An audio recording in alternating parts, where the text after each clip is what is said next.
67 பேரின் உயிரை காப்பாற்றிய அதிசய நாய். என்ன விஷயம் தெரியுமா? இமாச்சல பிரதேசத்தின் மண்டி மாவட்டத்தில் தரம்பூர் பகுதியில் சியாதி அப்படிங்கிற கிராமம் இருக்கு. இந்த கிராமத்தில் மொத்தம் 20 குடும்பங்கள் வசித்து வராங்க. இங்க கடந்த ஜூன் மாதம் 6ஆம் தேதியிலிருந்து தொடர் கனமழை பெய்து வருது. அது மட்டும் இல்லாம 19 முறை மேகவெடிப்பு ஏற்பட்டும் கனமழை கொட்டி தீர்த்து வருது.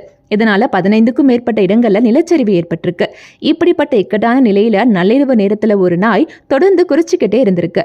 நாய் ரொம்ப வித்தியாசமா நடந்துகிட்டதால சந்தேகம் அடைஞ்ச அதோட உரிமையாளர் நரேந்திரா தன்னோட வீட்டு சுவர்ல விரிசல் ஏற்பட்டு தண்ணீர் வீட்டுக்குள்ள வரதை நோட் பண்ணாரு.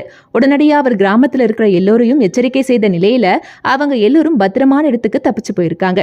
கொஞ்ச நேரத்துல சியாதி கிராமத்துல பயங்கர நிலச்சரிவு ஏற்பட்டு பல வீடுகள் மண்ணுக்குள்ள புதைஞ்சு போயிருக்கு. சரியான நேரத்துல நாய் குறிச்சு அங்கிருந்த 20க்கும் மேற்பட்ட குடும்பத்தை சேர்ந்த 67 பேரோட உயிரை காப்பாத்திருக்கு. நிலச்சரிவு பகல் நேரத்துல ஏற்பட்டிருந்தாலும் பரவாயில்ல, நள்ளிரவு நேரத்துல ஏற்பட்டிருக்கு. நாய் மட்டும் எச்சரிக்கை செய்யலனா தூக்கத்திலேயே 67 பேரும் மொத்தமா உயிரிழந்திருப்பாங்களே. பொதுவாவே மனிதனை தவிர மற்ற ஜீவராசிகளுக்கு ஆபத்தை முன்கூட்டியே கணிக்கிற திறமை அதிகமாவே இருக்கு.